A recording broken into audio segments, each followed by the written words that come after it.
പ്രിയ കൂട്ടുകാരെ, Mumbai Indians ജയിച്ചപ്പോൾ second ക്വാളിഫയറിൽ പോയപ്പോൾ മൊത്തവും പൈസയാണ്, ക്യാഷ് കൊടുത്താണ് ആ ഒരു ട്രോഫികൾ വാങ്ങുന്നതെന്ന് പറഞ്ഞുകൊണ്ട് ഒരുപാട് ട്രോളുകളും ഒരുപാട് ഹിന്ദി മീഡിയസ് തന്നെ ഇതിനെ പബ്ലിസിറ്റി ചെയ്യുന്നത് ഫേസ്ബുക്ക് വഴി ഇങ്ങനെ ഒത്തിരി കാര്യങ്ങൾ കാണുന്നുണ്ട്.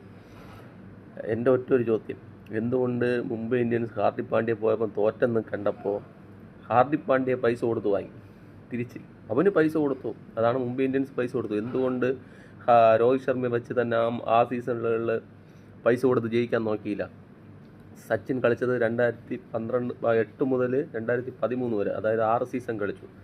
എന്തുകൊണ്ട് 2012 വരെ 5 സീസൺ കളിച്ചപ്പോൾ എന്തുകൊണ്ട് അംബാനി പൈസ കൊടുത്ത് സച്ചിനൊരു കപ്പ് വാങ്ങിക്കൊടുത്തില്ല? എന്ത് സച്ചിൻ വേണ്ടാന്ന് പറഞ്ഞിട്ടാണോ? അന്ന് അംബാനിയിൽ പൈസ ഇല്ലാഞ്ഞിട്ടാണോ? എന്തുകൊണ്ട് ചെന്നൈ 5 കപ്പ് നേടി?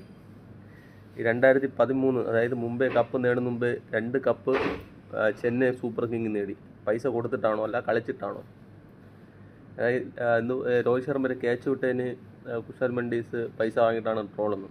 264 റൺസ് അടിച്ച കളിയിൽ, അതായത് രോഹിത് ശർമ്മ 264 റൺസ് അടിച്ച കളിയിൽ ക്യാച്ച് വിട്ടു 4 റൺസിൽ നിന്നപ്പോൾ. അതും ശ്രീലങ്കൻ പ്ലെയറാണ് വിട്ടത്. അത് അംബാനി പൈസ കൊടുത്തിട്ടാണോ? അതേപോലെ വീരേന്ദ്ര സേവാഗ് 219 റൺസ് അടിച്ച ആ മാച്ചിൽ 175 ആയിരുന്നപ്പോൾ ഇത് വെസ്റ്റ് ഇൻഡീസ് പ്ലെയർ ക്യാച്ച് വിട്ടു. അംബാനി പൈസ കൊടുത്തിട്ടാണോ? ക്യാച്ചും കിക്ക് വിക്കറ്റൊക്കെ കളിയിലുള്ളതാണ്. അതിൻ്റെ പേരാണ് ക്രിക്കറ്റ്. എല്ലാം കൂടി ചേർന്നതാണ് ക്രിക്കറ്റ്. ഒരു പ്ലെയർ വരുന്നു, എല്ലാ ബോളും 6 ബോൾ 6 അടിക്കുന്നത് മാത്രമല്ല ക്രിക്കറ്റ്. ഒരാൾ ബോൾ എറിഞ്ഞാലേ അടിക്കാൻ പറ്റത്തുള്ളൂ.